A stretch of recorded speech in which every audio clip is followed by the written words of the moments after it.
episode of the One on One Podcast. I'm your host, as always. Make sure to follow the show on social media at the One on One Podcast on pretty much all social media platforms, www.tjojp.com, patreon.com/the One on One Podcast, all that good stuff. Links down in the description. And today we have a returning guest after almost 2 years. Ronnie, it's been way too long, dude. We got to do this more often, and hopefully we will. Welcome back to the show, Ronnie. How you doing? I'm good, man. Thanks for having me back. Absolutely. And can you give us a brief overview of who you are? You're mostly, well, I came across your work because you worked with Manly P. Hall for a little while, and you did lectures there and everything. Can you, for those that haven't heard of you before, first of all, tell them where they can find your books, because you got several books, and your wife as well, American Metaphysical Religion. And it's about this amalgamation of this emerging new religion, I guess you could call it, something or other. Where can they find that? And also tell us a little bit about yourself. That's a lot of questions that I don't like answering for the most part. So the book, American Metaphysical Religion, it could be about a religion that's slowly forming in America, but it's also about the oldest tradition in the West, and also influences from the East that migrated here and became hybrids and have multiplied into all sorts of amazing new modifications of what they originally were, while keeping, for the most part, the original teachings intact. That book is published by Inner Traditions. You can get it pretty much anywhere. Any bookstore can order it, or it can be ordered from Inner Traditions or any online book merchant. I like people to support small bookstores if they can. So if you're patient, you can ask them to order it for you if they don't have it. Some of them have it. There's also a book co-authored with my wife, Tamara Lucid, that's called The Magic of the Orphic Hymns, and that's about the history of the hymns. And it's a new kind of loose translation, deceptively simple. We did a whole lot of research on it, intended for reading pleasure, but also for practice for those who want to experience going there, because the Orphic hymns were described by Agrippa as being none more powerful when it came to magic. And Ficino, one of the founders of the Renaissance, described the Orphic hymns as the most powerful magic. And they are pretty amazing to experiment with. And then there's Tamara's book, which is Making the Ordinary Extraordinary, about the 7 years that we spent with Manly Hall working with him when I was his research assistant. And there's a lot of humor in it, but also a lot of insight into the quiet and wholesome but very inspiring life at that time that Manly Hall was living near the end of his life. And let's see, there's 2 more books coming out. There's one coming out, I think, in fall called The Unobstructed Way, about the most amazing exploration of the after-death state that I've ever encountered in all my research. Stuart Edward White and his wife, Betty, and who lived amazing lives, and in the 1930s and 1940s wrote these books that were worldwide bestsellers that were very different from any other spiritualist books. These had a real depth to the philosophy of what they were trying to get across. And it wasn't about, like, was there an Atlantis, or who was I in a past life? This was about, what am I really? What's the meaning of life? What does it mean to die? What does it mean to live? And then there's another book about the Rosicrucians called The Rosicrucian Counterculture that will be published by Inner Traditions, that is coming out around Christmas of this year. So all those should be available in all sorts of different places if anyone's interested. So for me, aside from working with Manly Hall when I was a kid, incredible circumstance, his generosity, and changed my life, changed me from a criminal to a civilized human being, and kind of launched me out into the world on a different path than I otherwise would have followed. And since those days, I was in a band. I'm still in a band, but I think of it as was, because we used to tour and we had our own label. We don't really do much of that anymore. It's not very practical since the whole thing fell apart out there. There's like no all ages clubs, and our whole scene died out. And but our band started out as one of the original Riot Girl bands in the mid '90s, and we morphed into kind of deconstructionist exploration of rock and punk and just about every genre, sometimes mixing them all into one song.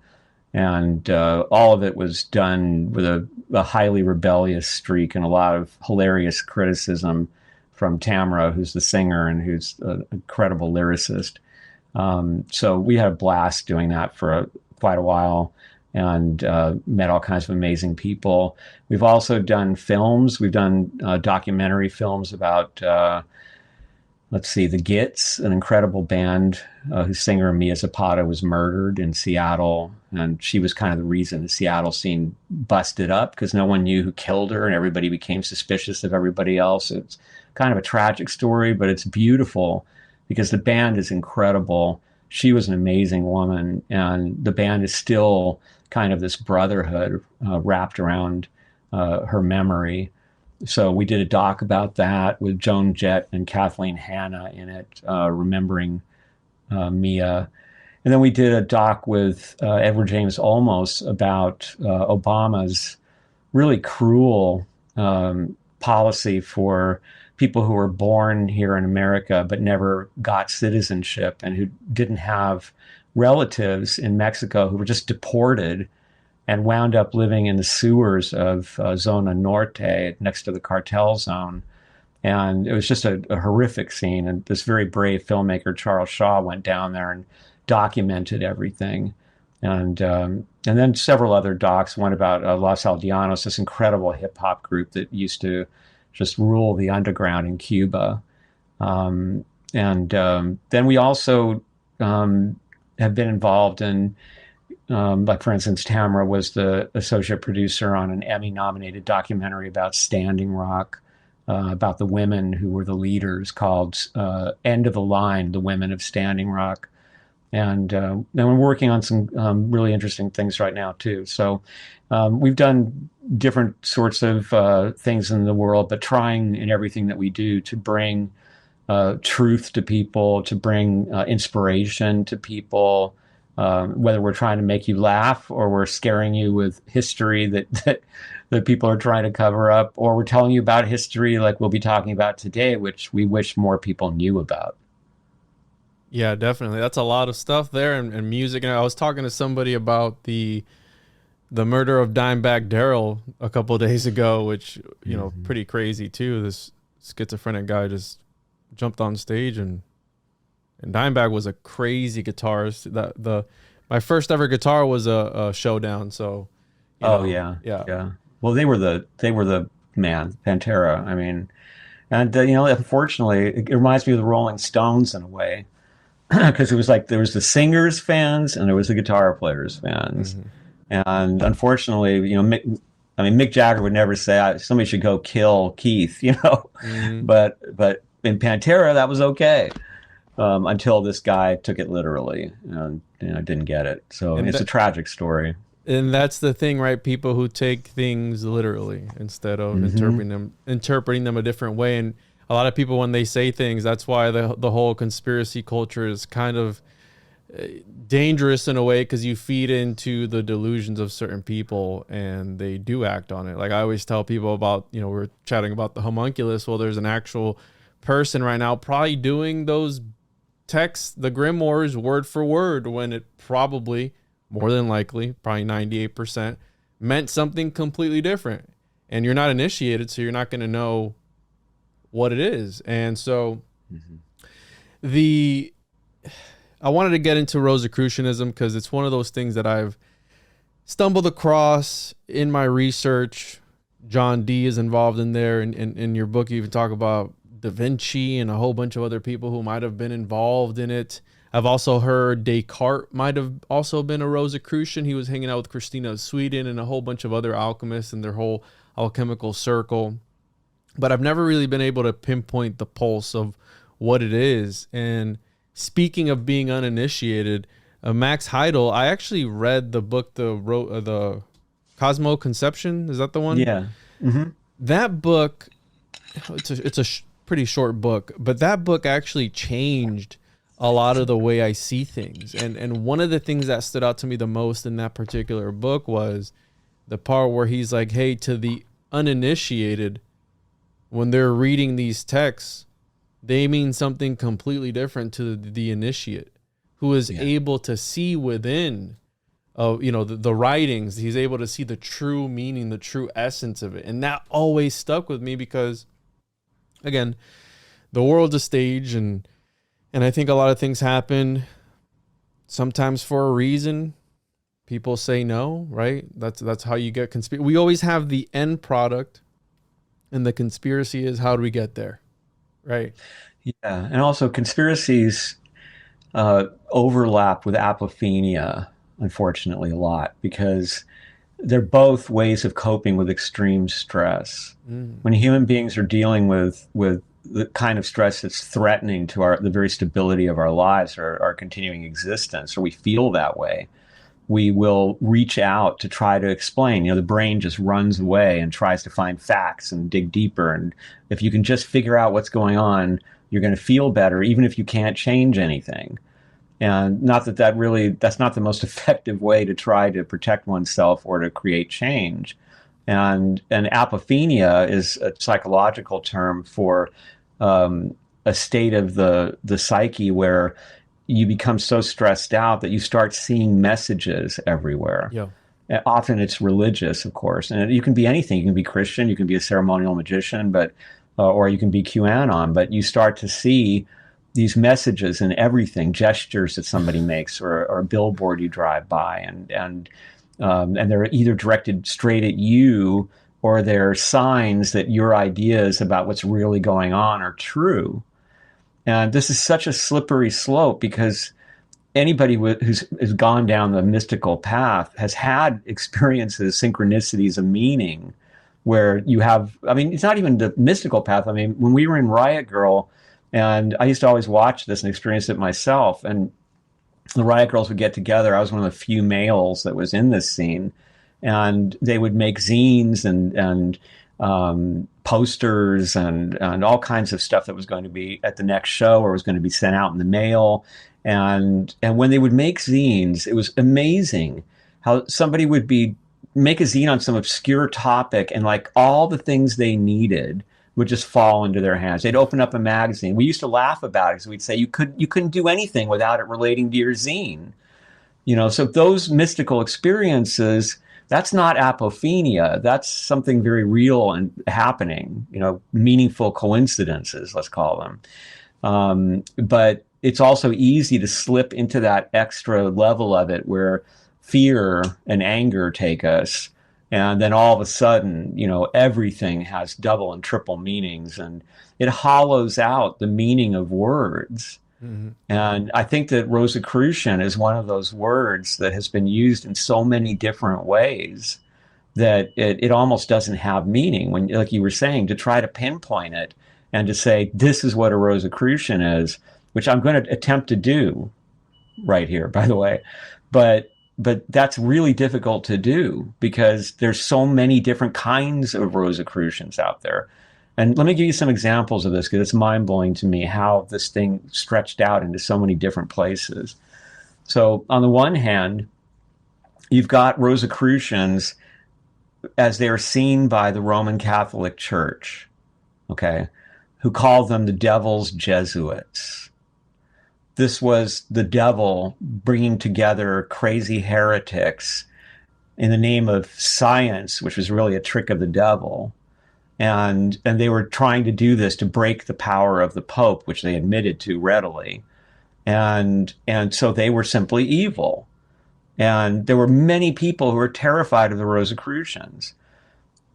To give you a little background about them, I want to give context to everybody so they get a sense of where this came from. And what year are we in, Ronnie, when this is happening?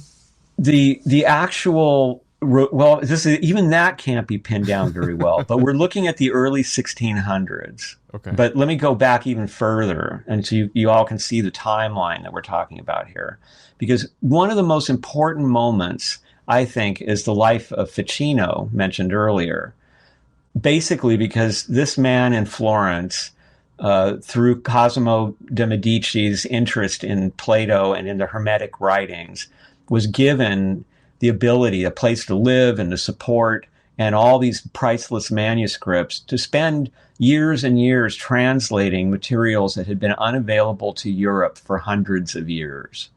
And this revolutionized Europe slowly. This is really the source of the Renaissance, because people like Da Vinci and Michelangelo and Pico della Mirandola, and they were all there while Ficino was strumming the hymns of Orpheus on his Lira da Braccio, and being inspired by these pagan ideas and this pagan philosophy that was so deep. They didn't see any difference between that and Christianity. They felt that they were all reaching out to the same God, and that all the different Greek gods were really just facets of God. And so he dies in 1499. Agrippa is operating by that time, and of course he is the most plagiarized writer on Western esotericism and the history of magic ever. He's an odd writer because, as Eliphas Levi pointed out, he didn't really have a full mastery of the material, and he is writing at a time when he needs to kind of fake that he's not into it. So his most important book about magic, he's spending a lot of time saying, this stuff is all fake. You know, it's bad. You shouldn't waste your time on it. I regret the time I wasted. But here, let me tell you every single detail about it and how to do it. So, I mean, obviously he's sharing it with you, but he's trying to do it in a way so that he can deny that he's really... The church didn't buy that, by the way, obviously. I forgot what he said to... Oh, goodness. He said something to somebody... They were going back and forth, and he said something about the bird, to keep the birds away or something or other. Trithemius, I think it was, or Trimetheus. I always get it mixed up. They were going back and forth, and they were talking about keeping the donkey at bay or something. I talked about it on an episode a while back. So that's interesting, because I covered recently the Pseudomonarchia by John Weyer, who was a live-in student of Agrippa, and that is what inspired the Goetia, essentially, and it was supposed to be a troll. Like, it was supposed to be a fake. But this is, Ryan, because this is one of the questions I want to ask you. So magic and the occult, right, is a conspiracy in and of itself. Are there higher powers, you know, that are running the universe, that are running reality? Can you control said powers, right? Can you manipulate said energy and powers? I mean, that's a conspiracy. Like, we're still trying to figure out if it works or not. And here we have Agrippa presenting it as a joke, as a LARP. It repeatedly is presented that way by some of the best minds. But I think that the hymns of Orpheus, which Ficino was so dedicated to, are a great way to understand this question. In the hymns of Orpheus, now he said this is the most powerful magic. Agrippa agreed. But when you're using the hymns of Orpheus, you are not saying, hey, Zeus, I want a new car. Aphrodite, send me a hot girlfriend. You are attuning to the gods, to these different facets of creation, these master spirits, whatever you want to call them.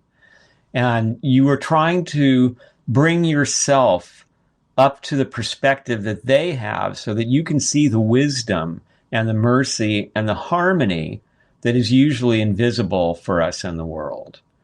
And when you do that, magical things can happen. So, for example, for Ficino, he knew he wanted to translate Plato and spend his life bringing back the pagan wisdom, but he was poor and he had no way to do it. And in desperation, he did the hymn to the cosmos just to ask the universe to help him to achieve this goal. And while he was doing the hymn, the letter from Cosimo de' Medici arrived telling him, I've just given you a house to live in and support because I want you to spend the rest of your life translating this stuff. Well, this blew Ficino's mind, and he had many experiences like this. So you could describe it this way. When you do the hymns of Orpheus and you become attuned and magic happens, it's because your will is now attuned to the will of the gods. The gods wanted Ficino to spend his life translating everything, and so they facilitated it. But the hymns will not work, as far as I know, if used for purely selfish purposes, especially if they're meant in some way that could be harmful to somebody else. So I have asked people who use our book ritually to get back to me if anything interesting happens. And I myself had interesting experiences when Tamara and I first did them.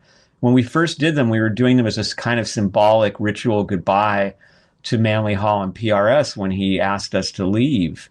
And we felt that this was just sort of, we couldn't really go back and tell our friends at PRS, Manly Hall just asked us to leave because he says that you're all going to die soon and we shouldn't be here when that happens, So we kind of disappeared.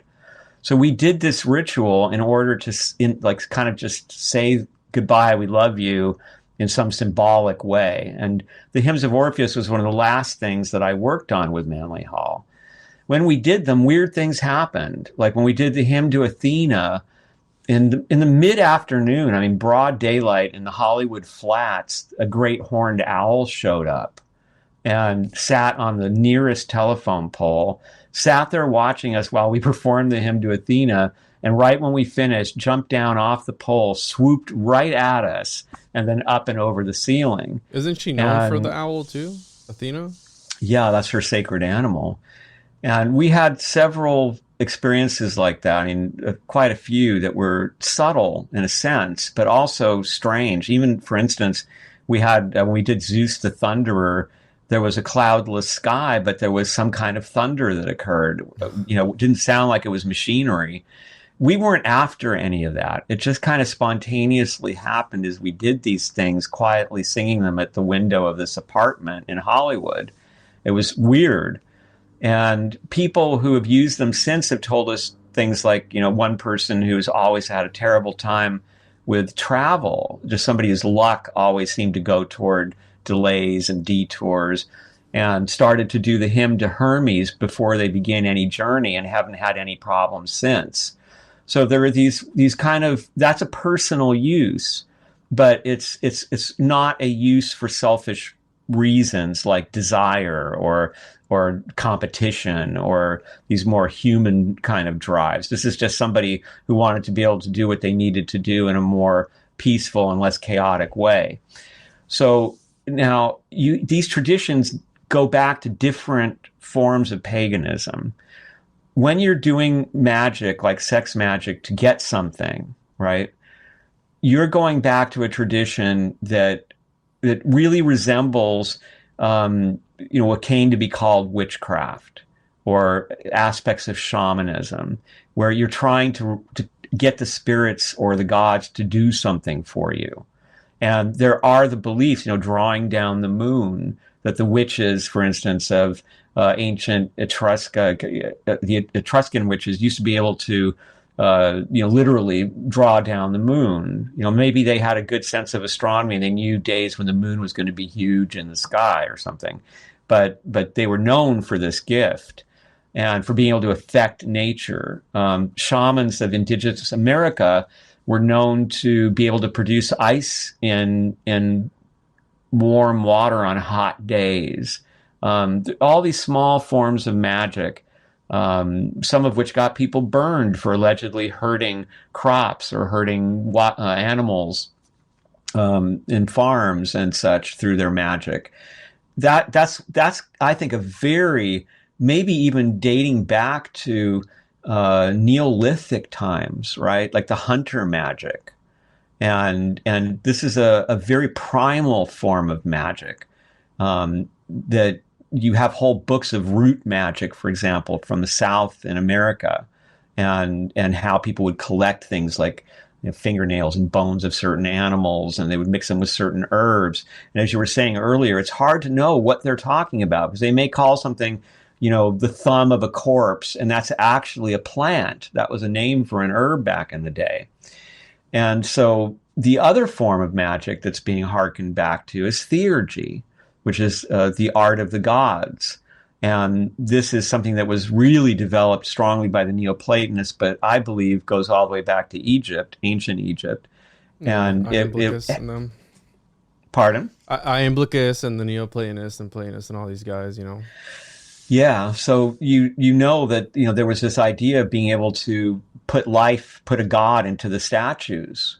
The Egyptians were practicing this, and the Neoplatonists also picked up on this. And the Neoplatonists claimed, I think they were right, that the Egyptians were also doing this as people, that they were trying to tune themselves to be proper servants for the gods. And in so doing, they were lifting themselves and finding their true selves, because according to them, we're all children of the gods. So we're actually divine beings who have completely forgotten what we are. And we're tumbling through creations and tumbling through life after life. And eventually we remember what we are through all those experiences. So these are both forms of magic. And my experiences, I mean, and I've interviewed a lot of people. I mean, like Tamara and I did a lot of research on the goddess Sekhmet, because we were blown away by this emergence of this ancient Egyptian lioness-headed goddess who was like the ultimate war goddess in a sense, but she was like coming to life. I mean, she'd been completely invisible for hundreds and hundreds of years, and suddenly she's everywhere. And people are having experiences with these so-called living statues. I've talked to many people who have spontaneous healings. People walking in front of one of these statues, they've never seen Sekhmet, they don't know her name, they're in a museum, and they fall to their knees and start weeping, and just these strong reactions. And so something's going on, and it's common amongst people who practice especially chaos magic, but forms of magic, to believe that this is only in our own minds, that our own minds have this power. Or Jungians will tell you that this has to do with the unconscious, and that this is the contents of the collective psyche of humanity, and that it can create these archetypes that we can have experiences of that are like hallucinations. A lot of very complicated descriptions of what it might be. And I certainly wouldn't pretend to know what it is. The difference maybe between myself and most people is that I like to know all the potential explanations while committing myself to none of them. But from my own experience and experimentations and from my research, there's definitely something powerful going on here. And that, I think, is at the core of a lot of what the tradition is. Now, you put that tradition into a situation where it is struggling against the most extreme censorship and persecution, things get pretty twisted. And you've got, the winner is writing history.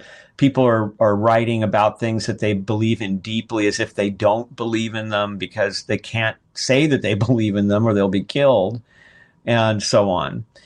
So I think that really muddies the waters when we look at all this stuff. So having said that, now let's go back. So we've talked about Ficino, we mentioned Agrippa, and then Paracelsus, who comes right after Agrippa. And both Agrippa and Paracelsus are deeply influenced by Ficino. Agrippa's 3 books, right? And well, Ficino had 3 books on the meaning of the book of life. And Paracelsus was deeply influenced by Ficino's ideas about medicine when Paracelsus was in Italy.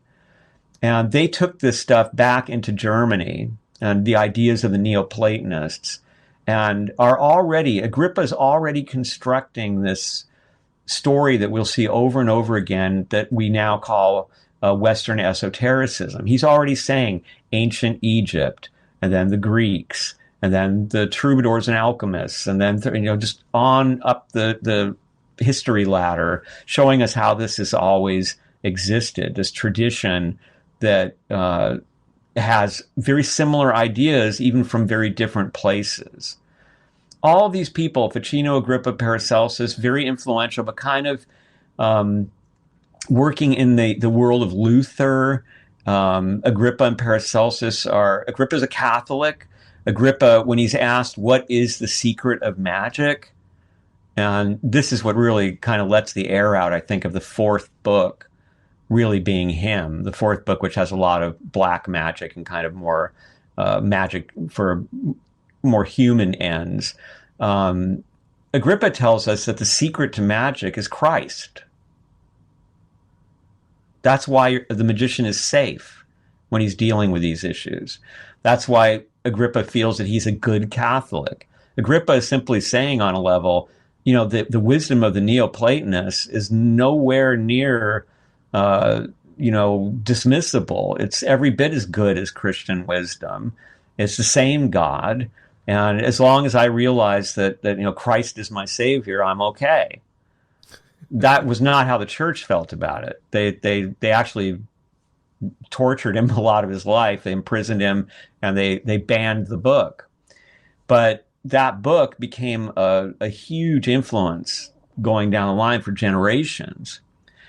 Paracelsus, huge influence on medicine, would become a huge influence on Rosicrucians, and was a huge influence to this day on pharmacology. I mean, he had many inventions that are amazing, even named zinc, for example. Anesthesia.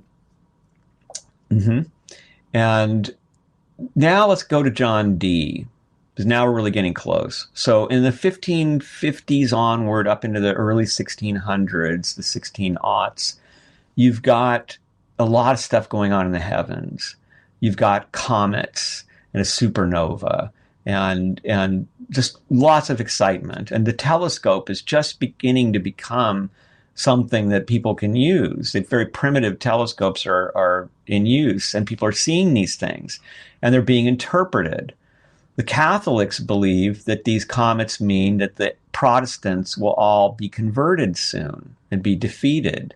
The Protestants think that they mean that the Roman Church will be destroyed and there will be the last pope. So they're all kind of feeling war without saying so. But everybody's real excited about this. Something big is about to happen. John Dee is in the middle of all this. This is Queen Elizabeth's, court wizard, her astrologer, a spy for her, a diplomat, really one of the premier occultists of that era. He's born in 1527, so about 30 years after Ficino dies, right after Agrippa dies. And then he lives till about 1608, 1609, somewhere in there. And John Dee is at one point going around Europe trying to say, look, the Hermetic teachings, that's the real stuff. Astrology works, alchemy works. We need to have a church and a government that understand that and that allow us to explore science further. We need a universal reformation. Everything needs to work better. Now, what is very interesting about this, given the timing right now, is that with AI and everything, is that at that time, there was something similar to AI in a way, which is that the ultimate surveillance state that's ever existed, as far as I know, was the Catholic Church, and is the Catholic Church. But the Catholic Church, when it ran all of Europe, because in the confessional, the priests could find out anything from anyone. And all of that was ultimately reported back to the Pope if it was important enough to be. And you had to do this or you were going to hell. It was a very powerful motivation for people to avoid going to hell. And this was a stranglehold on European culture. I mean, the church could do whatever it wanted, enriched itself, took all the art that it could grab, and just, controlled everything. And even though there were monks who were copying over Aristotle and ancient wisdom, people couldn't read. You weren't even allowed to read the Bible if you could read, unless you were a priest. You weren't supposed to. I mean, people were really kind of made to be the peasants that people always kind of hold in disregard, because those who were in power didn't want them to be thinking or reading the Bible or getting ideas they shouldn't have. And these people, Ficino, Agrippa, Paracelsus, John Dee, Giordano Bruno, they are teaching that the wisdom is within you, that you don't need the Pope, you don't need priests, that is your heritage to realize who and what you are, which is an eternal being filled with infinite creativity and wisdom. They're very inspiring ideas, and it's no wonder that these people wrote a bunch of books and changed Europe in many ways. Bruno, one of the single moments of, I mean, he's a genius. This guy is in Europe saying we should be uniting everybody in these big colleges. So we're all working, and science is great. And by the way, the sun doesn't go around us; we go around the sun. And he gets burned at the stake for it. But his books remain a powerful influence, being secretly passed around amongst those with esoteric interests, university professors and others. And, having an Agrippa book, by the way, at one time could be a death sentence. There were people killed for having an Agrippa book or for selling an Agrippa book to somebody. One guy was drowned in the river. So now this all comes to a head around a character by the name of Rudolf II, the Holy Roman Emperor. He was born in 1552. He dies in 1612. He's right there for all of this. He's a fascinating character. I write about him at length in the Rosicrucian book because he is the Hermetic king in a way. This is somebody who loved alchemy, loved the Hermetica, loved the occult. He kept alchemists. He had a huge hall of alchemists where they all had their own labs, and he would every morning go see what the alchemists were up to. And he had his own alchemical lab. He was friends with Rabbi Lowe in Prague, so he studied Kabbalah with him. He was somebody who loved art, so he also had a hall of painters, and he would every morning go visit the painters and give them suggestions about their paintings. One of the interesting things about him was that he had a very ribald sense of humor. Like, he had a back door that you would go into his quarters through, and that's where the ladies would be shown in.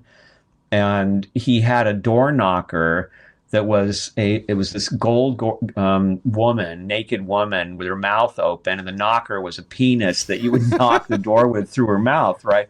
So he strikes us as kind of modern, right? I mean, that's who we'd want to be in a way if we were around back then doing all those things.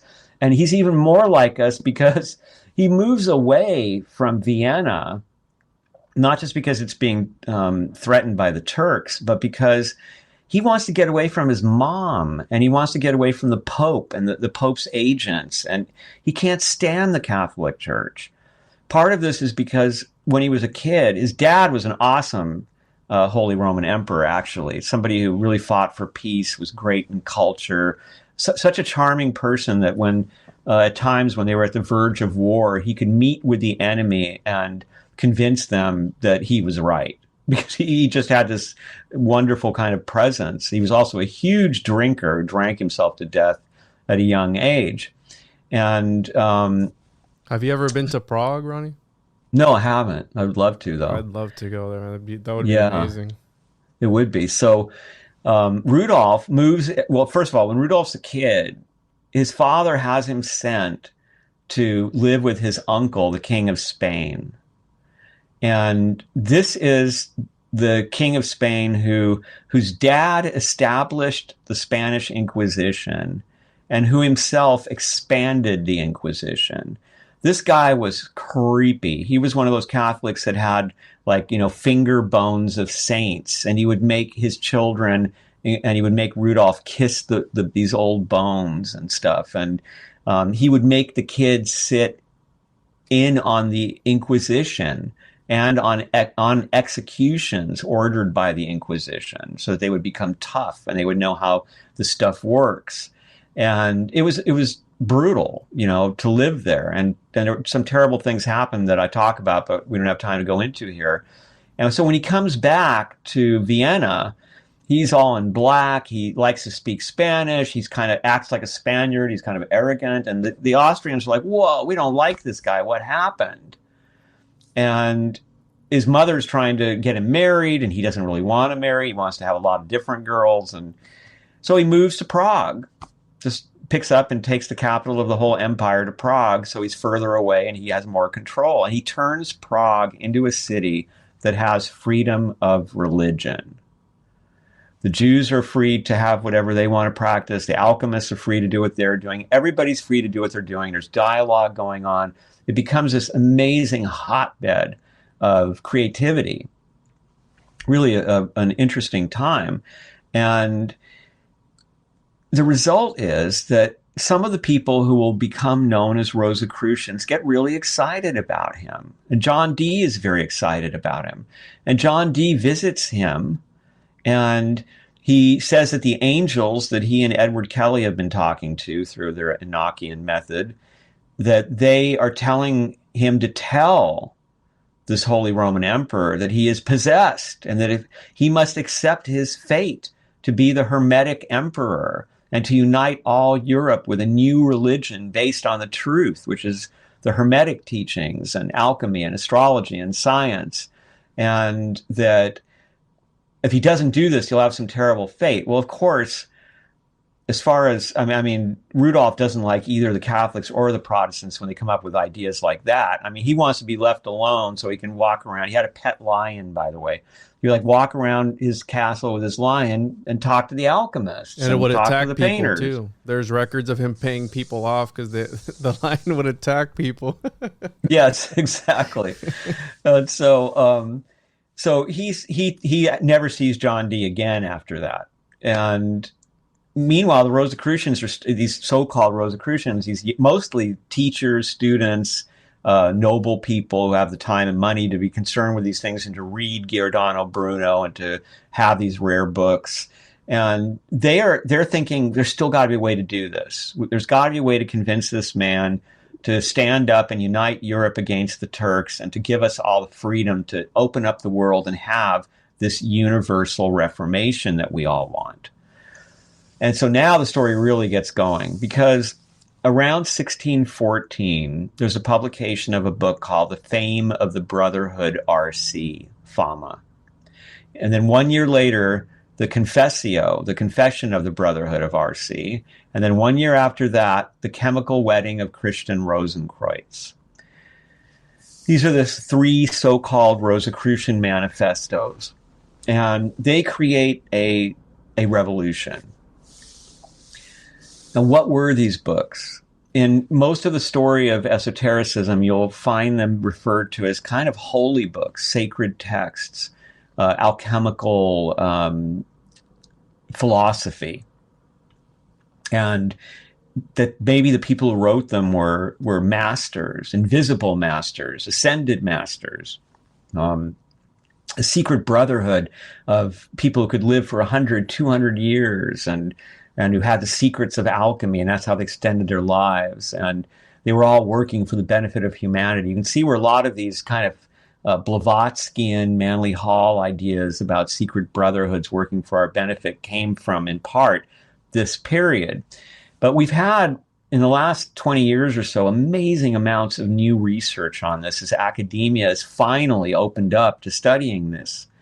And it's been a blast for me to talk to academics who are doing this and to get hold of these books and articles and these new materials and see what really amounts to a whole new vision of what was going on there. And what it looks like is basically it's not all that different from, Kerouac and Ginsberg, or from any time that a small group of young, inspired, talented students with radical professors were moved to make these bold public statements that horrified the status quo.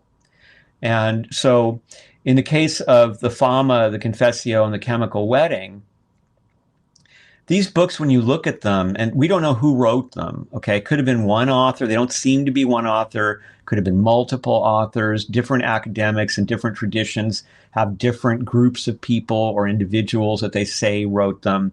We know that someone like Johann Valentin André was probably in the center of it in some way. He's the only person who ever admitted to it.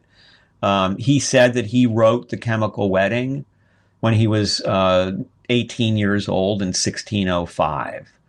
So we get a glimpse here that 11 years before its publication, this thing was written and was circulating in manuscript form.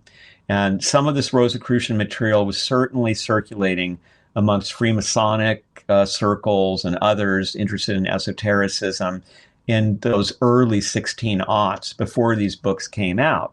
And when they were just doing that, they were inspirational. But when they became published books, which was never the intent of the authors, it created a massive reaction. Part of it was the timing, because there was a new technology in printing presses that made books available to more people. And hundreds of pamphlets and books were written in reaction to these three manifestos. Many of them were saying, yes, they're right. We got to get rid of the church. Science is great. We need a universal reformation. I want to be a Rosicrucian. Please, Rosicrucians, come find me. I have plenty to offer you. And then there were people who wrote books saying, these are the devil's Jesuits. This is all an evil plan of the church. Look, their initials are RC, Roman Catholic. Isn't it obvious? And more panic happened than good responses.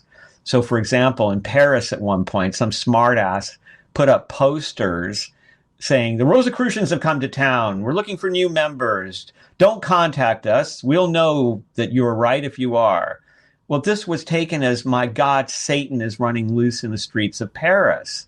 These are obviously some kind of, Satanists and black wizards practicing magic, and they're invisible and they can appear wherever they want, and it really caused a panic.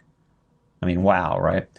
But that's apophenia in a way too. That's people were looking for apocalyptic things, and they reacted suddenly to these ideas.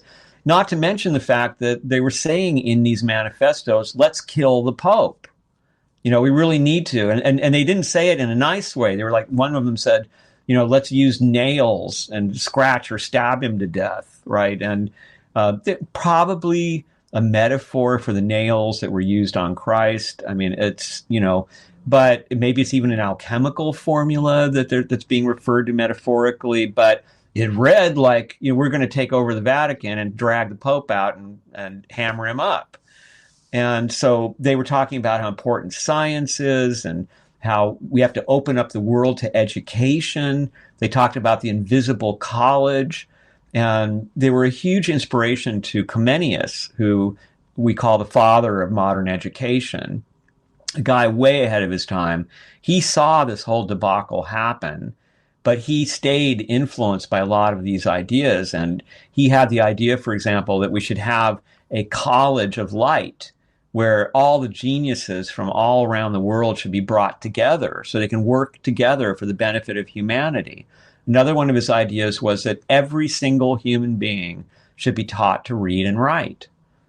Women, Aborigines, indigenous people, everybody. I mean, talk about a radical idea, and as opposite as the Catholic Church as you could get. The church is saying, no, you shouldn't even read the Bible because you're a moron and you won't understand it. You need a priest to explain these things to you, or you're going to wind up doing dangerous things. And he also had the idea that there should be the creation of a language that everyone could speak. So you could keep your own language, but there would be a universal language that everyone would be taught, so that we would no longer have this terrible barrier of different languages that causes so many misunderstandings. And these were Rosicrucian ideas that Comenius was expressing. So now we're at a fever pitch, right? People are like, there's a Rosicrucian brotherhood. There's a lot of us. I think the impact was not unlike when Ginsberg's Howl came out, which many people alive then who got that book, they felt, oh my God, I'm not alone. Like this is how I see the world. The city is Moloch. The government is corrupt. And Howl combined, for everybody. Suddenly they realized there's a lot of us. It's not just me by myself out here being a freak. And freak became a good word eventually. And so the influence of these manifestos becomes political. The Catholic Church decides it has had enough of Rudolf. Rudolf is not doing what he's supposed to be doing. He's not handling the Turkish situation well. He's an obvious fornicator. He's not getting married. It's just wrong. And his brother, who's a devout Catholic, his younger brother, is ready to step in and does. The Pope removes Rudolf and puts in his brother. And his brother immediately goes to Prague with an army and says, no more freedom of religion. Now you all have to become Catholics or else you live as lesser beings. Prague put up with it for a bit. And then they decided that they were going to have none of this. And they famously took the officials of this new Holy Roman Emperor and threw them out the upstairs window of the government office onto garbage heaps and said, get out of here or you'll get worse. Well, of course, this meant war, but everybody was waiting to see what are we going to do next. And the Bohemians in Prague decided, let's invite a new king of Bohemia. And they picked Frederick V of the Palatinate, who was from a very ancient noble family that went all the way back to a Roman general that I think worked for Augustus. And the Palatinate was very wealthy. He was an elector of a high level, so he was one of the people that helped to elect the Holy Roman Emperor. And he might have a chance of being the Holy Roman Emperor. He was a very young guy, but really deeply into the esoteric. So people were excited, that he loved, for instance, building moving statues that would make sounds and stuff based on Vitruvius for his wife to enjoy in a garden. And of course, the Catholics thought this was black magic, not science. And Frederick, unfortunately, took the throne when he was offered it. He felt that this was a calling that God was giving him, that he had to go defend the people of Prague from the Catholic Church's tyranny. So he doesn't realize that Prague is filled with Catholic spies. He gets in there, he's trying to be a good king, but immediately the Catholics move against him with an army, and he's barely there for a winter. They wound up calling him the Winter King. Part of the reason that he took the gig was that he was married to Princess Elizabeth, the daughter of King James of England. And people thought, well, Frederick in England, they called it the Rhine and the Thames, and it's, they're going to unite together and defeat the Catholics. But James had no intention of doing that. And the German princes had no intention of doing that. But it seemed like a good idea on paper to these radicals who had these ideas about universal reformation. A battle happens called the Battle of White Mountain. Of course, it's a terrible defeat for Frederick because they know exactly what he's going to do. The spies have turned over all his plans. His army is just decimated. He has to flee with whatever he can carry. And that's the end of the King of Bohemia and the beginning of a long period of suffering in Prague. Yeah, the 30 Years' War after that? That's right. And so now, what do these Rosicrucians do? Well, Andre is an interesting character because even before Frederick becomes the Winter King, Andre he sees the writing on the wall. He's looking at the hysteria around the Rosicrucian manifestos, and he's saying, no, this is not what this is not what we wanted to do.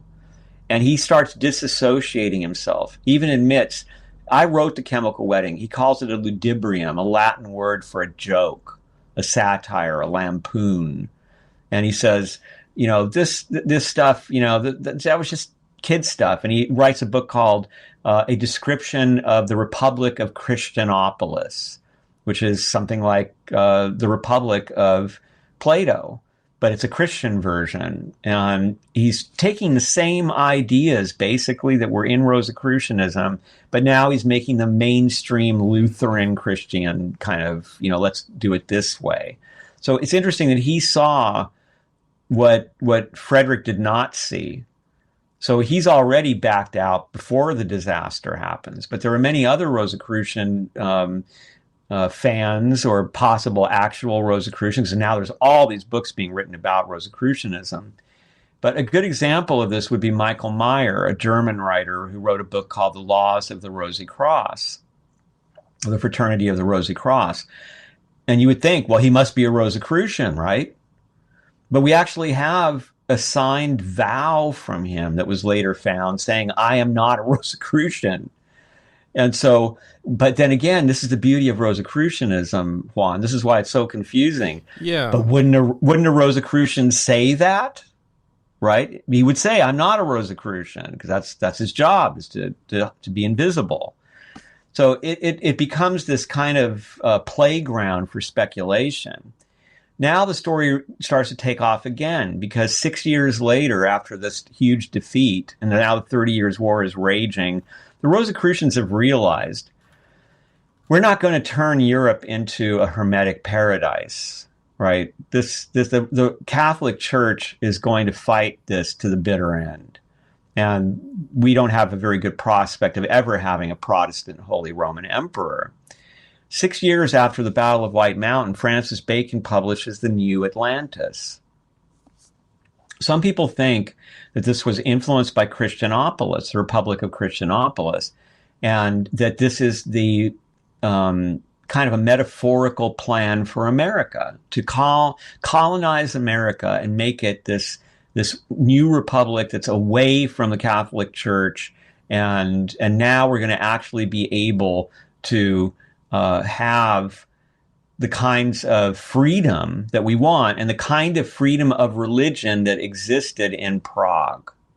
Okay, so let's go back now for a minute. We're going to tie this all into America. So the Rosicrucians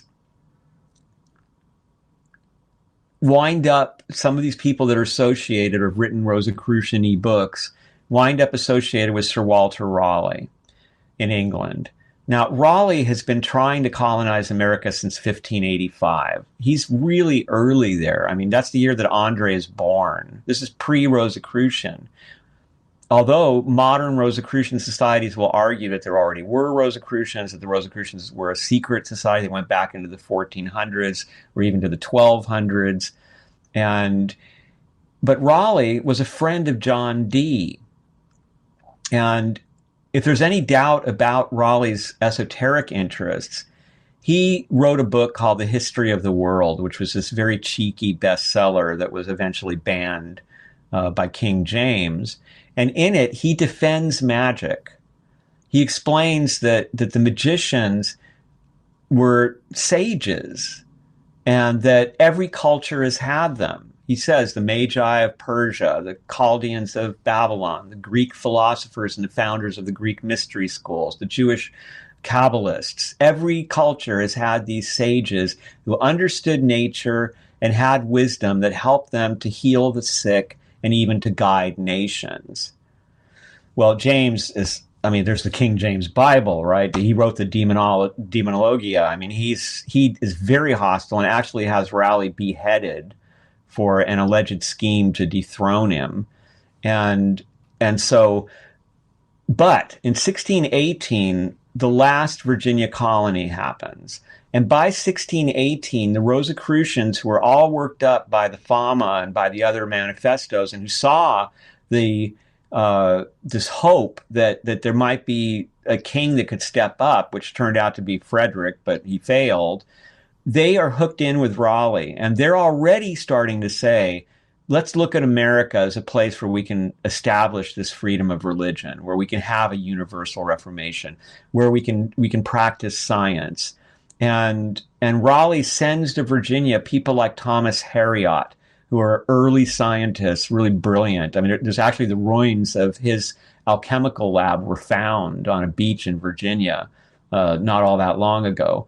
And those are the people that wind up getting Raleigh in trouble, because they're like questioning things about the Bible. The dates don't line up, and these are people who are applying science and ways to move water efficiently, or to redesign navigation for ships, and these wonderful steps forward that Hariot, for example, invented. But they are seen as Satanists by the average English Christian, and even worse is that they have a sense of humor about the Bible. So they found people who were willing to testify that they would like rip out a Bible page and like roll a tobacco joint with it, right? Or they would dry fish with a Bible page, or and that was considered high treason, practically at that point.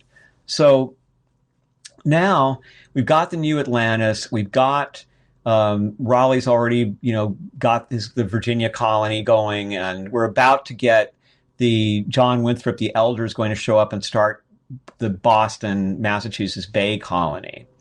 And this brings us to maybe what a Rosicrucian is, in my opinion. His son, John Winthrop the Elder's son, John Winthrop the Younger, such an interesting character. He shows up when Rosicrucianism has begun to already be considered a joke. So, like in English drama, there will be Rosicrucian characters who are feckless old men who know, it's the kind of thing, he's thinking so much about the astrology of the heavens, he walks into a ditch. Those kind of jokes. And they're considered to be completely clueless.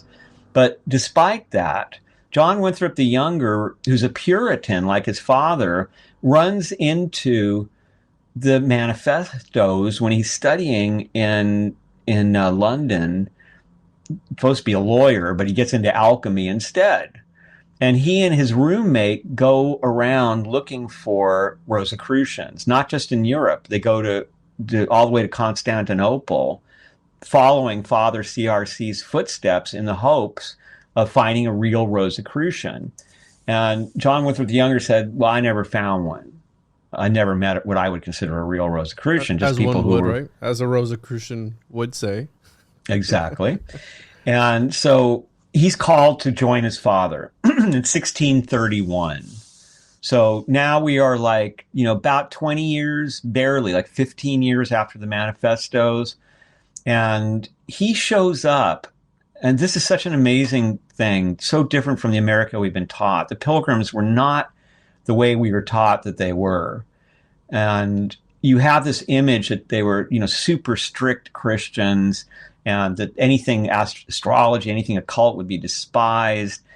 Well, the truth was that when John Winthrop the Younger arrived in the United States, he had barrels and crates that were filled with alchemical equipment and with many of the books and manuscripts of John Dee.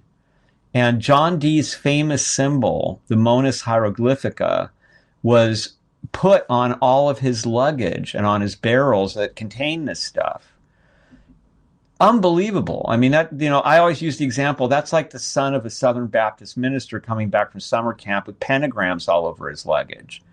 No one said a word about it. In fact, he set up an alchemical laboratory in his father's house. So the governor of Massachusetts Bay Colony had an alchemy astrology lab going on in his house.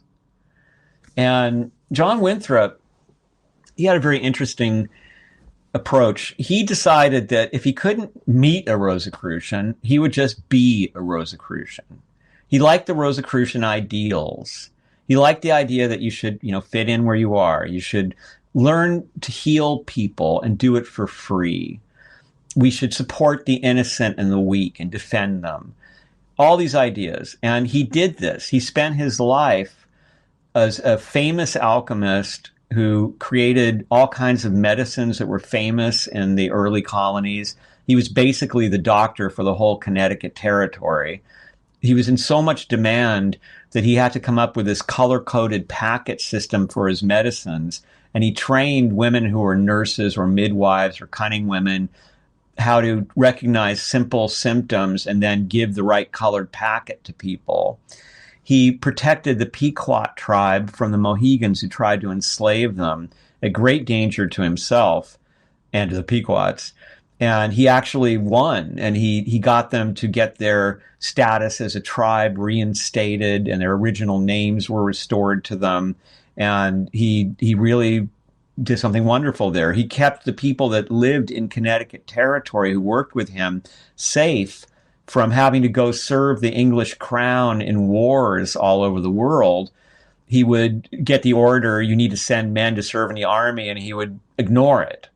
And they would send another order, he'd ignore it. Then they would send somebody to say, you need to send somebody. And he would say, wait, but tell the king that I need all these guys to keep this iron factory that I'm building. And the king wants the iron, right, for the wars. So I need these people.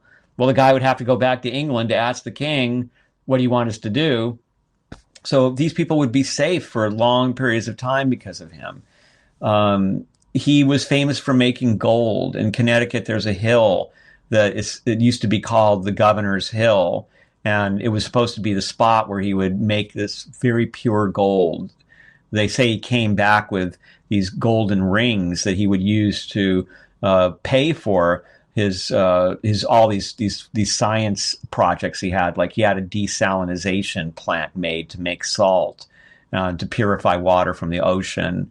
And he was really into science. He was one of what they used to call the celestial intelligencers. Just want to remind everyone, make sure to check out the show on Patreon, patreon.com/the One-on-One podcast. I constantly get emails.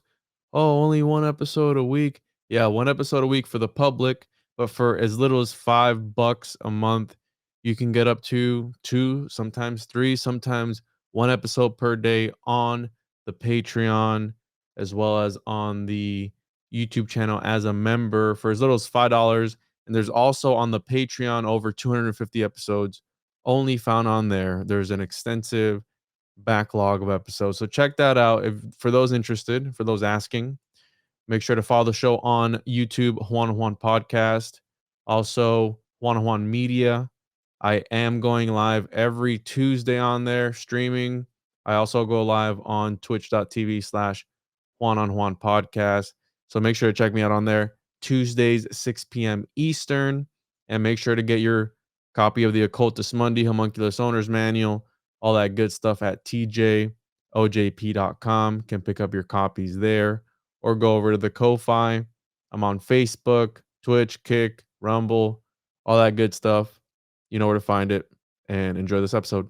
These were what we would now call, I guess, scientists, but these were Renaissance men who were interested in what became chemistry, what became astronomy, who built telescopes, and they were all in touch with each other. They would write each other and send instruments to each other so that they could kind of combine their knowledge.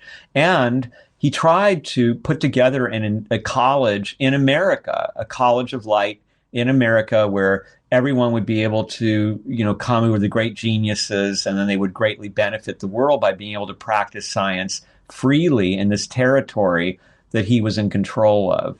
But unfortunately, there were some indigenous uprisings that scared the Europeans out of wanting to come to America. And so it did not happen here. But this man winds up being one of the earliest governors of Connecticut. He's really an amazing story of trying to live out Rosicrucian ideals. And I happened to have a conversation with Manly Hall very near the end of my time with him. I asked him, if you had anything to do, if you could do it all over again, what would you do differently?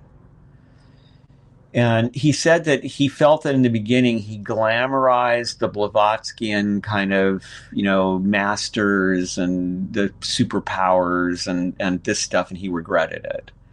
And in the book he was working on at that time, which was about the Rosicrucians, he said that he thought that now, at this point in his life, that if we want to understand what Rosicrucians are, what they really are the people most devoted to humanity during any time period. And he said the people who live their entire lives to help other people, who have breakthroughs in ideas and who become exemplars of how to be a good person, that those are Rosicrucians. So he's stretching the metaphor into this completely different place that really, it hadn't been taken into. And going back to our story, so Winthrop, in part, had to live through the era of Cromwell. So he had to kiss the king's ass, and then he had to deal with Cromwell, and then he had to kiss another king's ass, King Charles, when the monarchy returned. And he did this all in very positive ways. So, for example, when Charles said, you know what, you're not the governor of Connecticut anymore, I'm bringing in my people, but I want you to negotiate the surrender of the Dutch and give us New York, John Winthrop just went, okay, and he went and he negotiated New York, and still tried to figure out how to improve the territory and bring the tribes back into some kind of cooperation. And Cromwell was influenced by the Rosicrucians too. And the great poets of his era, Marvell and Milton, were influenced by Rosicrucian ideas. There are some people who say that the idea of Satan in Milton, where he says, "I would rather rule in hell than serve in heaven," was a reaction to the Rosicrucian rebellion against the Catholic Church, right? And Cromwell saw in the Rosicrucians this whole other thing. So he's militaristic. He's using scientific ideas to create the new modeled army, which was so modern that it was devastating to the Cavaliers in the English Civil War. And he's thinking that he's applying Rosicrucian ideas while he's killing people, and he's beheading the king and running the United Kingdom as a dictator, really. But he thinks that what he's doing is he's fighting the Catholics. He's liberating education. He's encouraging people to read the Bible for themselves. So there are ways in which he is representing Rosicrucian ideals. He sends those troops to areas where Protestants are trying to survive Catholic onslaughts, and sees this as defending the true faith, the Protestant faith. A lot of people say that the Rosicrucians were influenced by Arabian thought, by Islam, in fact. And Father CRC was said to have gone to Constantinople, where he learned the secrets of alchemy. And of course, a lot of Neoplatonism and of alchemical experimentation was done in the Arabian countries, and a lot of materials were preserved there that were not preserved in the West.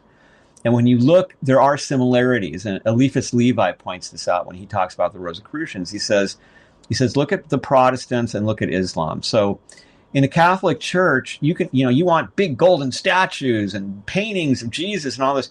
The Protestants, they're not supposed to have that. They're not supposed to have idols, right? Neither is Islam. In fact, in Islam, it's so strong you can't really even have depictions. You're just supposed to have writing used. The idea that each of us has an individual relationship with God, and that we have to there's practices that we must do. So it isn't a priest saying, you do whatever you want, but you come to church once a week and I absolve you of whatever bad things you did. You don't get absolved. If you don't live a good life, there's no easy forgiveness. There's no indulgence. You must do the hard work. And there's other stuff that too much detail to get into, but there are similarities between how Islam approaches religion and the deity and how the Protestants do. And so after Cromwell is gone, we get a fruition, I think, of the Rosicrucian impulse, and certainly of Francis Bacon's ideas of the creation of the Royal Society. And now we have sort of this invisible college. We have a group of scientists who get together and they share information and knowledge. And we also have this idea of universal reformation, that we're going to improve the world through science. So as this progresses, now the Masons have absorbed a lot of Rosicrucian ideas, and there's Rosicrucian degrees in some of the Freemasonic organizations. And there were literally, we are Rosicrucians, but we're really Freemason groups, like the SRAA in the United Kingdom, that had some of the Golden Dawn members involved in it. The Max Heindel Rosicrucianism, Max Heindel and the Rosicrucianism that really derives from Beverly Randolph, he's an interesting example because he comes out with a whole Rosicrucian idea with sex magic worked into it in America, claiming that he was initiated in Europe. He later writes, that was all bullshit. They wouldn't listen to me because I was, a colored person. And so I decided if I said it was from the Rosicrucians, maybe they would, and they did. But I never was a Rosicrucian. These are my ideas. That's what often happened. Max Heindel was supposedly initiated in Europe, and that's where he got the information. But then, if you dig into his story, there's an interesting moment when he goes off to encounter Rudolf Steiner, and his comment about Steiner is that the stuff is wonderful, but it'll never go across in America, the way he expresses it.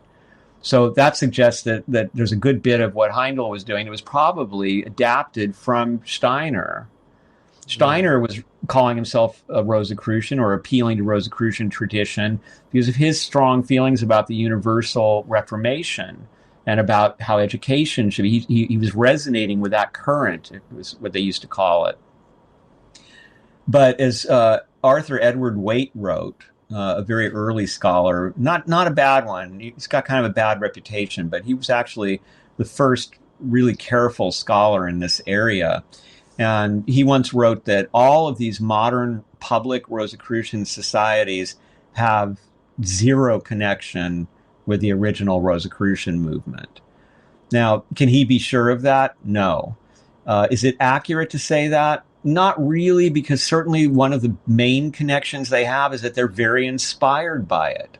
And they are using ideas that they encountered through the Rosicrucians and developments of Rosicrucianism. So you have, for example, you mentioned Descartes, and he's been kind of thrown in there along with Abraham Lincoln and all kinds of people as a Rosicrucian.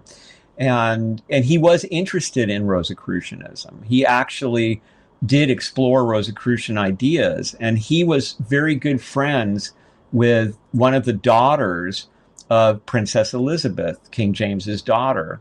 And so this woman was a brilliant philosopher in her own right, and she helped Descartes to develop his ideas. But Descartes, wasn't a secret Rosicrucian initiate, as far as we know. He didn't really have a whole lot of sympathy for Rosicrucian ideas, and yet what he wound up doing was influenced by the Rosicrucians, because they were such a liberating thing.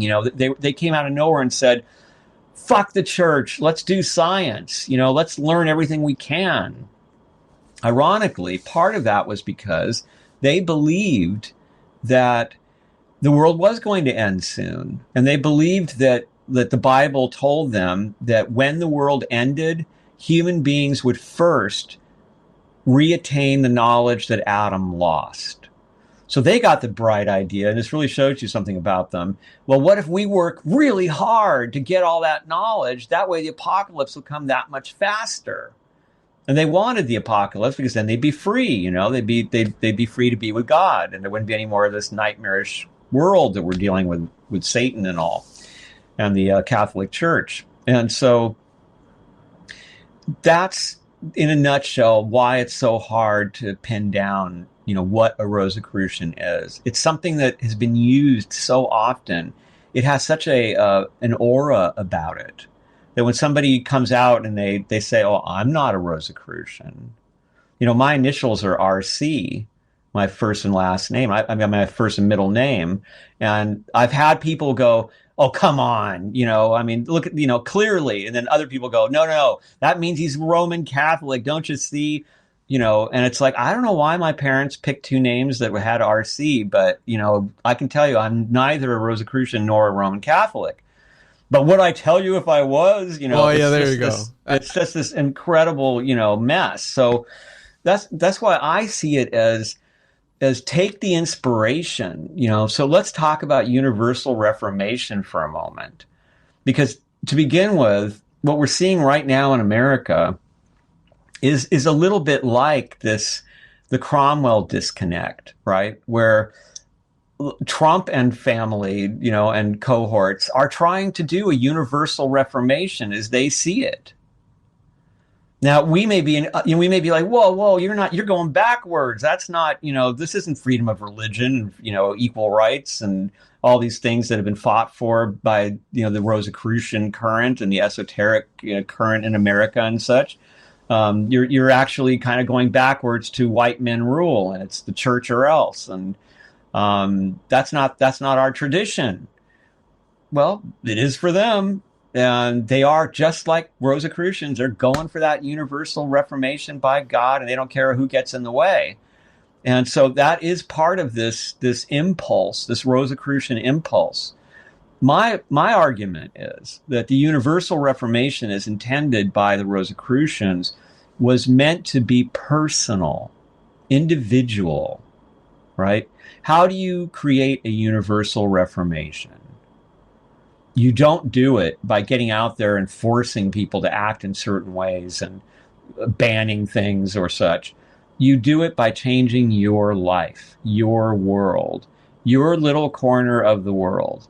If Juan and Ronnie can have their own universal reformation, and they can bring that to their lives and to everybody in their lives and to their work, well, now we have a possibility, because if you're doing universal reformation where you are, I'm doing it where I am, and there's people doing it in a bunch of other places. It doesn't even take that many people because the ideas are so inspiring.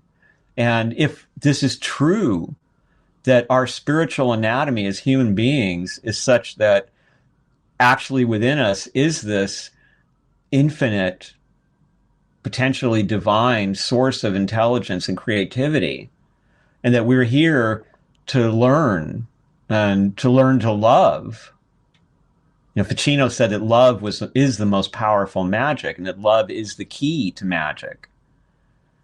Then we can have a powerful influence in our world, and that that can spread to other people, and then life improves for many, many people because of each individual reformation, not these top-down reformations where you're trying to force everybody to do things in a certain way that you think is right, but instead doing it in a way that is more nuanced and more connected to what's happening in the world, and not to these grandiose intellectualized concepts. Because that's where so much, I think, of whether it's you're talking about metaphysics or any form of spirituality and religion or politics, it's people get up in here, man, and they forget the simple things. They forget to be decent. They forget that you know, they're breaking their mom's hearts. You know what I mean? It's like there's a level to go out there and turn into. I don't want to pick on Elon Musk, but he's kind of the guy right now everybody's picking on. If you're going to be an Elon Musk and you're going to go out there and you're going to get kicks out of, you know, did I do a Nazi salute or didn't I? And, you know, shit like that, man, you're up in your head, you know, like there's nothing cool about you. It's like that's, you know, that's not being a good, powerful human being. That you may be the richest motherfucker in the world, but you don't know how to act. Mm-hmm. And so we're looking for a reawakening in the world. And when I'm seeing like this, it's mind-blowing, you know, it's the amount of hatred. I mean, these two sides have just frozen into this like death grip with each other, and they don't believe anything the other one says, and they think that the other one should be wiped off the face of the earth. And this is the old story, man. This is the capital itself. Yeah, exactly. But, so with everything you've said, I kind of see Rosicrucianism under a different light now. And I kind of want to say that they're still around. I'm not a Rosicrucian. I'm not a Rosicrucian, but sure, sure you aren't. But you and me aren't Rosicrucians. No, we're not. But it feels like it's almost like a sort of it's a force of some kind that wants to prevail on its own, and there are just people assuming the position, and not so much something that you would think of like, because when I was reading through your book and kind of looking around, like, you know, this secret order that's trying to bring forth this new world order, like a lot of people like to talk about, oh, the new world, oh my goodness, you know, the new Atlantis and all these other things in Plato's Republic, like this unification. And it's like, were the Rosicrucians the Illuminati too? Like, are they the Illuminati? Like, what is that? Right. Or is it, again, I'm looking at Rosicrucianism like this force, and you can slip into that role if you'd like and help but then you get the whole Ascended Masters, White Brotherhood, and it's like, what is that? Is that just another interpretation of Rosicrucianism where, sure, you know, this guy had a vision from the Invisible Masters or whatever he called them. It's like, is that something individual to that person, but at its core, it still has those Rosicrucian ideals where it's like, hey, the betterment of humanity.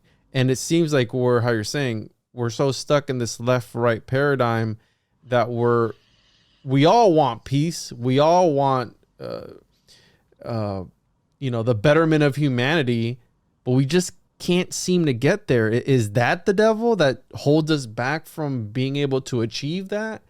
And maybe it is the light and the dark, right? Like this, right? These two lodges that fighting with each other. Different ways to see this. I'll give you two that I've found to be helpful. One was told to me by an alleged spirit talking to me through a Taos Pueblo shaman. And he was asked, what is the purpose of life on Earth? And he said that Earth is a combination of the devil's island of space and a kindergarten. And he said it's where all the little Hitlers from all the different worlds come to learn some basic lessons. And if you look at the world and at ourselves, even good people, I mean, we've got that strain. We're all little Hitlers. We're all dictating what we think is right. I mean, go on your social media, and especially if it's politics, I mean, everybody knows exactly how it's supposed to be and what's going on. So that could be. I love that description. I thought that goes a long way. Another one can be found in The Secret of the Golden Flower, which is that when we incarnate, the soul, it doesn't literally divide, but in a sense, it becomes the lower soul and the higher soul. Because the lower soul is what's keeping your body sustained, harmonized, working, the life force, knowing how to talk, remembering things, having consciousness and dreams and memory and family and all that stuff. That's being busy with all that is your soul in claustrophobia, right? Like that feeling people have, which Aristotle described as being like the Etruscan pirate torture of tying a corpse face to face with a captive, is our angst in the body, according to this point of view. So, we're sitting here in our bodies going, why are these things happening? And the higher soul is not like that. The higher soul, when it views life, when you can waken it, you can reach that consciousness while you're embodied, you have a completely different view of life. If you're in the lower soul, according to this teaching, you're going, I'm afraid, I'm angry, the world is this big, scary, permanent place that's going to roll over me, I'm going to disappear, I'm impermanent, and something horrible could happen at any second and no one would care. And there seems to be evidence of that all around us. And you will be loving death, right? You'll be loving, gory scenes in movies or playing games when you're killing people. And the reason for that is because whenever it sees death, the lower soul is going, oh, someday that'll be me and I'll be out of here. That seems free. Like society nowadays, Ronnie. A lot of people relax to true crime. They like to relax. Yes. What is that, dude? Same thing. It's the lower soul seeing that there will be an end to this torment, that there will come a time when I will be free. And there's a comfort in it. And the higher soul, when it's awakened in a living person, then you approach life completely differently. You realize that you're not transient, that the world is transient, that the world is impermanent, that the things that you love are going to disappear. And you cherish them. You cherish every day. And I've worked with this practice, and it works. I mean, even you wind up even feeling kind of empathetic. I don't know if empathy is the right word, but even your enemies are sort of people traveling with you through this time and space. And you feel it. And you feel like, oh, we're all here together for just a moment. And isn't it beautiful? I don't know what it means. I don't even... but look at this miracle of life, and we're all creating it together. I mean, that's the difference between the higher and the lower soul in The Secret of the Golden Flower. So why is there all this? Well, this is the lower soul: hatred, anger, fear, power mongering, no faith, right, in the harmony of the universe.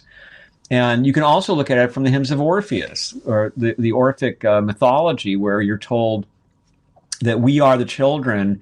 That what the origin of humanity is that when Zagreus, the baby Dionysius, is born, Zeus loves him and puts him on his own throne, saying essentially, this is the future king of the gods. And he's going to be as much better a king than I am, than I was, than over Kronos. And the Titans see this, the original gods and the natural forces gods, and they're angry. They hate Zeus because Zeus locked them up in Tartarus. And now here's Zeus coming up with another god, and they want to do something about it. So they lure Zagreus away from the throne using toys, a little fluff of cotton. It's like Hercules? It's similar. A ball. And these are images of the planet, of the meshing of the human organs and such. And draws baby Zagreus into Tartarus, into a dark space, away from the consciousness of Zeus. They kill him. They make a stew out of him. They're going to eat him because they're going to get the power of the god that way, in this very primitive kind of thinking. And Zeus finally finds out what's happened. He's horrified. He throws lightning at the whole mess just to stop it. And it all burns. And in that ash, that's partially divine Zagreus and partially the Titans, human beings are born. Whoa. So we are half Titan and we are half divine, actually parts of Dionysius. So therefore, the Titanic part of us hates the gods, hates harmony, wants to fight, thinks it knows everything better, thinks it should be in charge, it should have everything. The other part of us is the stars, is divine. And so the great Orphic formula was, I am a child of earth, the Titans, and of heaven, of Dionysius and the gods, but my race is of heaven.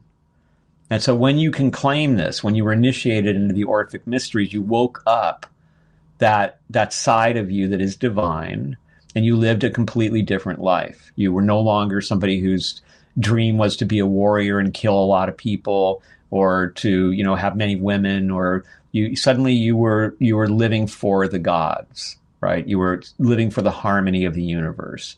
A very Pythagorean kind of an approach to life. Were the Pythagoreans following this line of thought? I think they may have created it. My theory, no one is sure. There's a lot of interesting origin possibilities for the Orphic stuff, but my favorite is that it was a literary creation, a hoax basically by the Pythagoreans, trying to create a new culture, a city culture, a kind of. They felt that this whole idea that, the best thing in the world is to die in war and we're killing animals for the gods. They thought that was all wrong. Mm-hmm. And you should take out these primitive ideas and give us a religion for the city, where what the gods want is us to be good people, to create beauty, to heal the sick and such. They were the first Rosicrucians. Right. Exactly. Yeah. Yeah, the force, the way, right? It's the rose cross, right? Even the symbolism of it. The rose is the soul. The cross is the body. But you could also see it as the cross, Jesus on the cross is the consciousness trapped in the body, the 4-dimension, the north, south, west, east. And the rose is the spiritual blessing, the divine quality. So we're a combination of the divine and the material. So the material side is destructive and kind of dumb and acquisitive and filled with urgency, but the divine side is outside of time itself. Mm-hmm. And something interesting, right? Speaking of the rose and the cross, Michael Mayer was actually the first person to give a Christmas card to James the First. Oh, really? Yeah, and it's actually got a rose on it. It's really interesting, right? Because we're talking about the rose, and it just made me think of that. Yeah. Let me share my screen here, because it's got a rose on it, and allegedly it was the first ever. So here it is.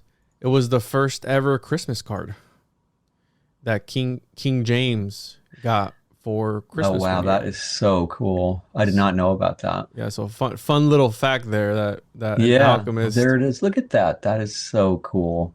gave the first Christmas card, and then Christmas cards weren't invented till way later on. But Yeah, here he that's is, awesome. kind of. I'm not a Rosicrucian, right? And Right. Yeah. and James is like, no, you're not. This kind of looks like a cross, though. But Ronnie, Yeah. where do you see? Would you agree with me that maybe there's still this? I don't want to call it a brotherhood, but it seems like a lot of the things that you talked about are going on today. Like we have a universal database that intellectuals are able to tap into and share knowledge. I mean, the internet itself was essentially invented for that, for the sharing of knowledge between scientists. Yeah. The invisible college, right? The invisible college. So would you say that the Rosicrucians are still going strong till this day? Well, I certainly think their ideas, I mean, it's amazing how much of what they wanted to have happened in terms of the adoption of science and the way that the invisible college, which was on wheels and is everywhere but nowhere, right? It's the internet. And there was also the book M, which contained all knowledge of everything in the world, right? And that's what we're trying to do with AI. And so, yes, I think Rosicrucian ideas continue to be influential. And I think that people continue to try to live up to them in good and bad ways. I think that there are people who are elitist who are drawn to Rosicrucian, the atmosphere of it, if you will, the sense of these religious elites, whether they be invisible masters or they be kind of this political, spiritually motivated elite that wants, as you said, a new world order, a universal reformation according to their idea of it, which I don't really think is the Rosicrucian. The Rosicrucian thing kind of harkens back to the Orphic thing about you're serving God. This isn't, for your greater glory. This is for the greater glory of humanity and of the divine. And I think there are good people. I mean, I've met, of course, a number of people who are practicing Rosicrucians from one of the public orders that still exist, like Max Heindel's, and they tend to be great people. I mean, really lovely people, and so certainly they are very motivated by the Rosicrucian ideals, and I think there are probably people who, in fact, I know of people who are scholars and who are trying to understand the what it really means to be a Rosicrucian and to try to embody that in their lives. But I think that ultimately, I always talk about, we're in this unique moment in history now where we have access to almost all the spiritual knowledge, the systems of transcendence of history, the ones that have survived. Think of them as ladders. And some of us have collected, who are really into this stuff, like yourself or me, have collected dozens or even hundreds of ladders. We get excited. We go, oh my God, there's another one, and we compare them to the other ladders. And there's whole industries of people that do nothing but compare ladders or condemn one ladder for not being as good as another ladder, or that ladder has too many steps and that one. But nobody's climbing the freaking ladders. So, Max Heindel's approach to Rosicrucianism may not have been recognizable by Andre, but it's still producing good people who feel good about life and who have faith in the harmony of the world, and as Manly Hall said, in the rational soul of the world. And so I think from that point of view, there's no doubt that the Rosicrucian impulse continues out there. And I think it's ironic that it does seem that some people will draw a line at Rosicrucian. Like there's a lot of people who are just like, the Masons are out, like that is the evil. Rosicrucians are sort of in this gray area. They're not as well known, and yet they do constantly appear, just like the Bavarian Illuminati, right? Mm-hmm. Who were nothing like what their reputation is. I mean, they were essentially a mystical, quasi-political order who were, again, trying to create some form of universal reformation from their viewpoint, but not in the sense of, dictatorship and and forced order. But we cannot underestimate Catholic propaganda. Okay, that's one thing about the Rosicrucians. I also have to say, I think that we saw the power of the Catholic Church in the last election. And they are big and rich and powerful, and they have written a lot of history, and they have demonized everybody that is not them, for the most part. Even though there were popes that were into alchemy and astrology and even into Rosicrucianism. It's not a good look. Yeah. So instead of joining the human race and sharing all that amazing stuff they have packed away in the basement, they sit on top of it like a big spider or a Tolkien dragon, and they don't share it. And they continue to try to legislate. And I would say that they were a significant portion of how women lost the right to choice in America. And they want to impose, to some degree, this dominionist concept, and the evangelicals are right in there with them, and they get it. And so these people have worked for a long time to come up with stories about how the Freemasons eat babies, and they're all pedophiles, and the Rosicrucians and the Jews. And I mean, it's anybody that you're fighting. Mm-hmm. This is an old tactic. Rome used to do that. I mean, Rome used to always say whoever they were fighting, they were eating babies. The devil, and things. Yeah, exactly. So that's something that one of the things that I think is exciting about the Rosicrucians historically is that they kind of rose up and challenged that. Yeah. And they did it in a way where they said, no, science, nature, doing things for the right reason. God wants us to discover ways to live better lives. And we shouldn't be living in abject poverty, and we shouldn't be suffering from plagues. And all the answers to these problems are there if we'll just stop fucking around with the things that we think are important and really get in tune with inspiration and go about making this a better world.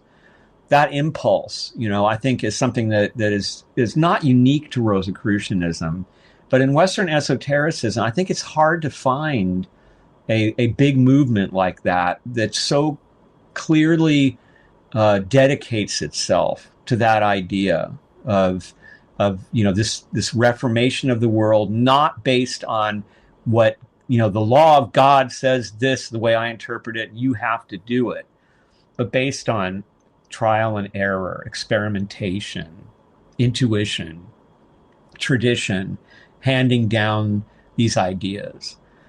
And the other thing I would mention, since I mentioned handing down the ideas, is that part of the reason we don't know what's going on here is we don't know that there wasn't some form of Rosicrucianism, maybe calling itself something else, that existed for a long time, because it just went from teacher to student.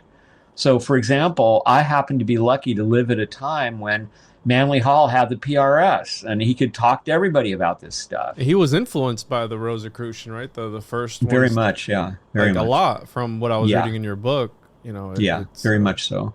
And so he, if we had lived, 200 years earlier, 300 years earlier, he might have had to have taught me in private and sworn me to secrecy.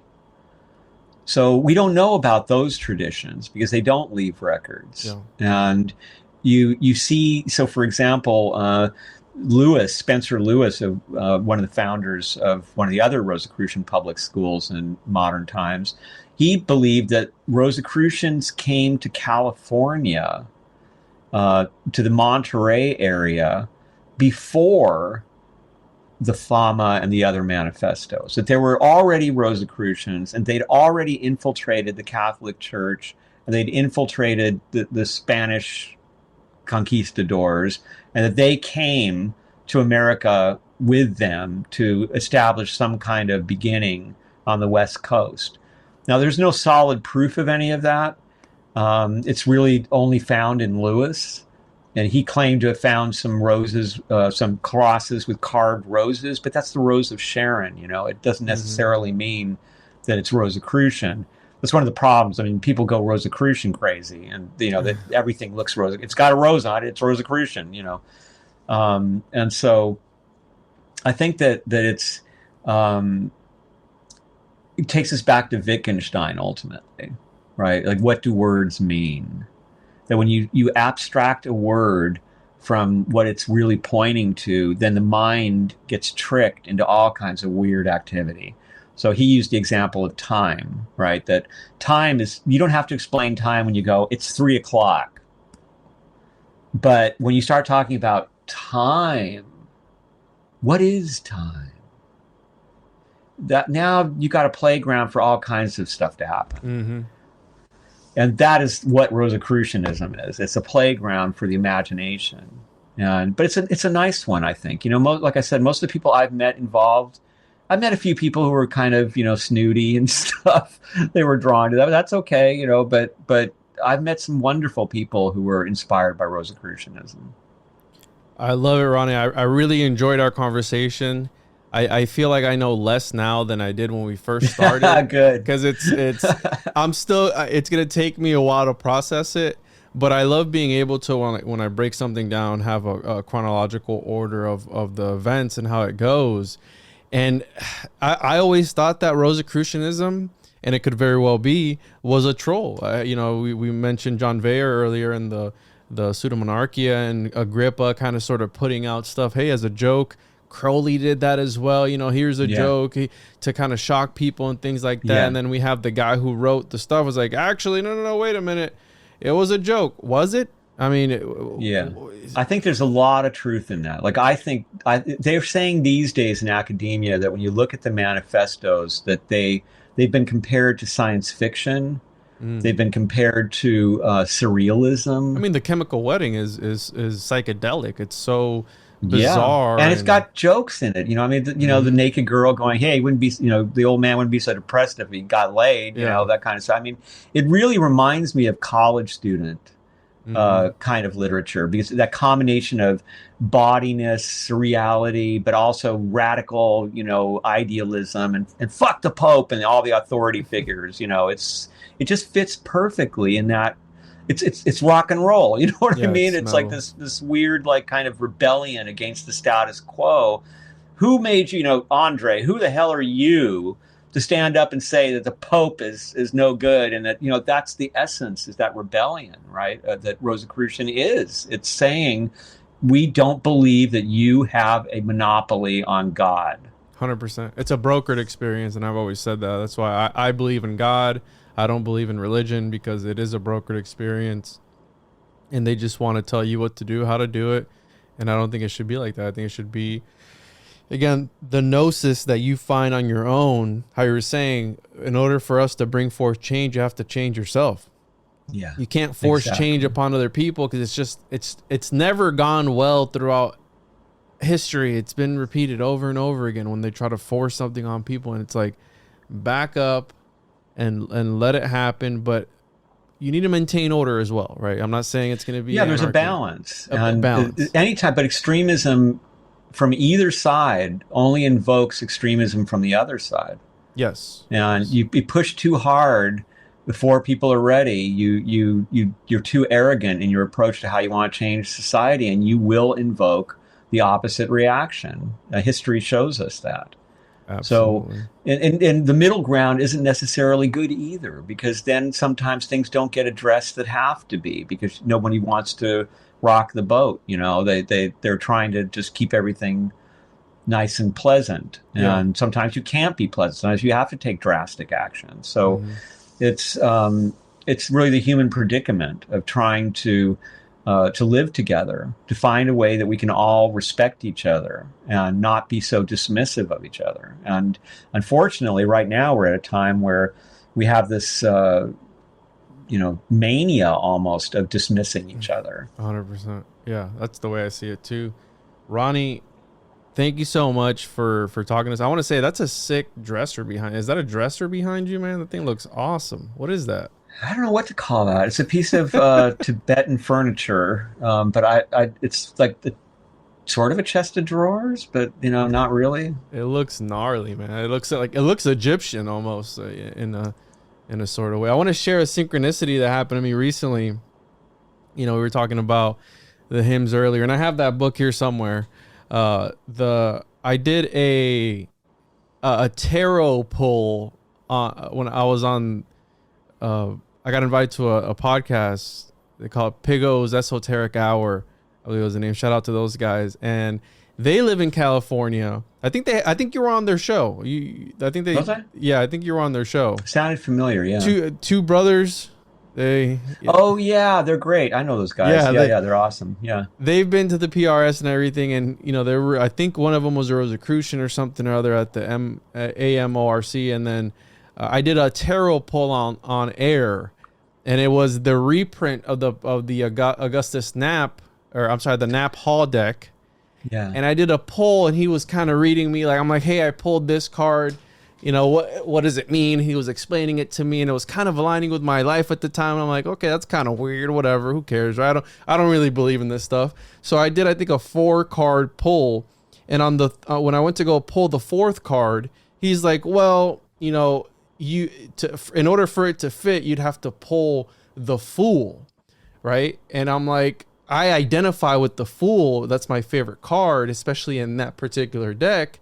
Because the Fool is standing at the threshold, he's looking out into the abyss, right, with his companion. He's like this ready to take on reality in some sort of way. And I was like, and I caught this all on an episode, I was like, how crazy would it be if the next card I pulled was the Fool?